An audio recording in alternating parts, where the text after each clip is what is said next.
Here's a little single oscillating engine that I picked up from England, and it's a pretty common small boat engine. Stands about 7 centimeters high, I guess, without the stand.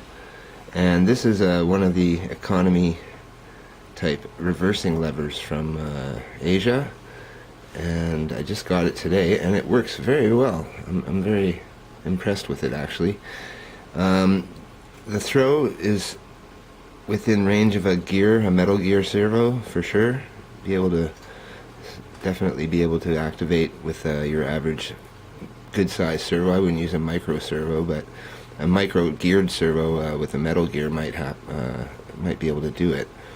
So now I wouldn't rely on something like this to reverse and forward self-start in the middle of the water. I've been doing it for about half an hour here testing it, and a few times it wouldn't start up after I reversed it. So I've oiled it up a bit more. It should be a little bit better now. We'll see here if I can film it while I'm doing this here with the air. Okay, so here we go. Turn on the air pump.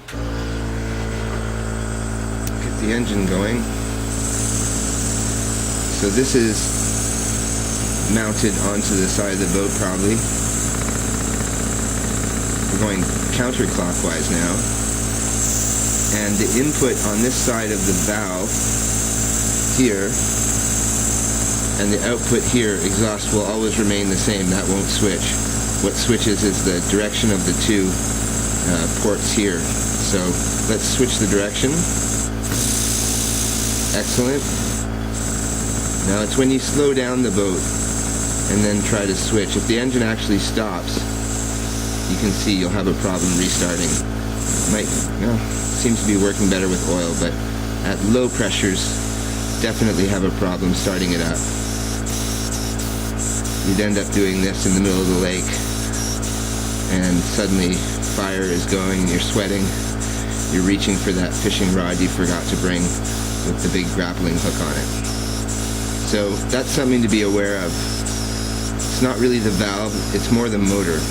And with a twin you wouldn't have this problem. It would be much less likely to have this problem. So let's start it again. And to get a full throw of the throttle, you need about a 45-degree arc on each side. So that's about the average travel of a servo with a long horn on it. So let's switch the direction now. With a little bit of speed, we want to be able to keep the momentum of the engine moving. Now this might be good for a 30-inch boat, I'm not sure. This is a pretty tiny motor. Probably better for a 25 or 20-inch boat. I might put it in a rowboat, actually. The same kind of engine I'll need to put into the old wooden launch, because that has a slide valve and you can't use this reverser on a slide valve at all. See if I would be able to get back out of the lake here. Nope, it's definitely stopped. Maybe the momentum of the boat and the water on the propeller would help with the reversing. But I think making an abrupt switch for reverse would be the best idea.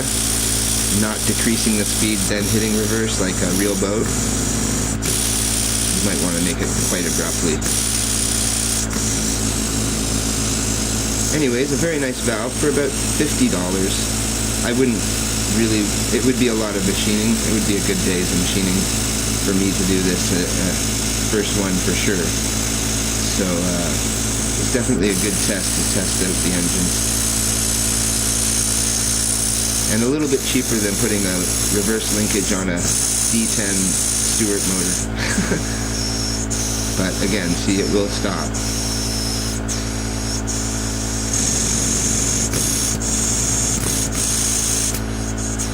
There we go again. So not the most reliable, just a word of caution.